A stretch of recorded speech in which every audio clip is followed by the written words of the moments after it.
Excellency Mr. Abdullah Shahid, the President of the General Assembly, His Excellency Mr. Antonio Guterres, United Nations Secretary General, fellow ladies, Excellency, distinguished delegates, ladies and gentlemen.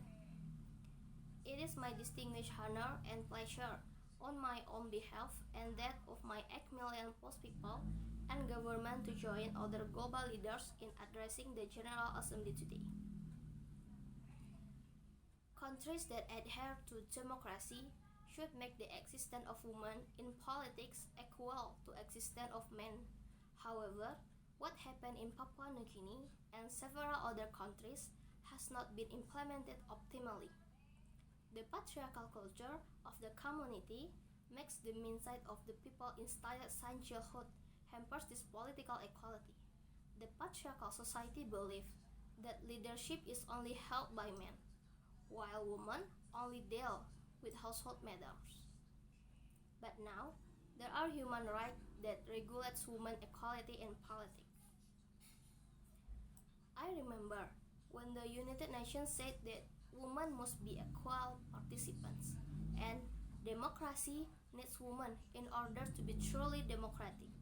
And women need democracy if they are to change the system and laws that preclude them, and preclude society as a wall from attaining equality. The presence of women in politics in Papua New Guinea is low compared to the other countries.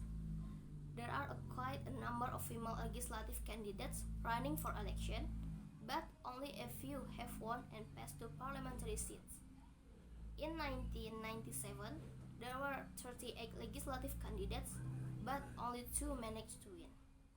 Likewise, in 2002, of the 47 female legislative candidates who participate, only one success. This failure to escape is largely due to the patriarchal society, where they prefer men to lead. Ladies and gentlemen, Papua New Guinea is now starting to develop and is trying to fix this inequality.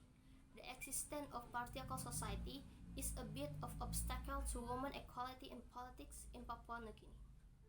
Therefore, Papua New Guinea is trying to provide a solution to this problem, such as trying to change the perception of patriarchal society by emphasizing that politics is not only dominated by men.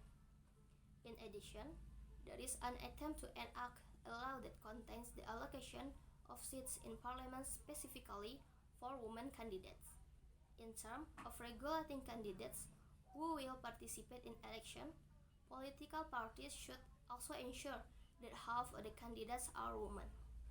This is important because women have the right to speak out on matters related to violence, inequality, health, and job opportunity for women in a country.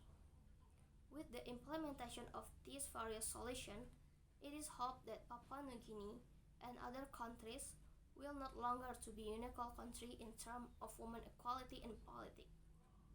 In addition, Papua New Guinea is also open to all efforts made by United Nations and various collaboration between countries to overcome this problem. Thank you, Mr. President, to give me an opportunity to speak, and I think that's all for me. God bless you all, and thank you for the opportunity.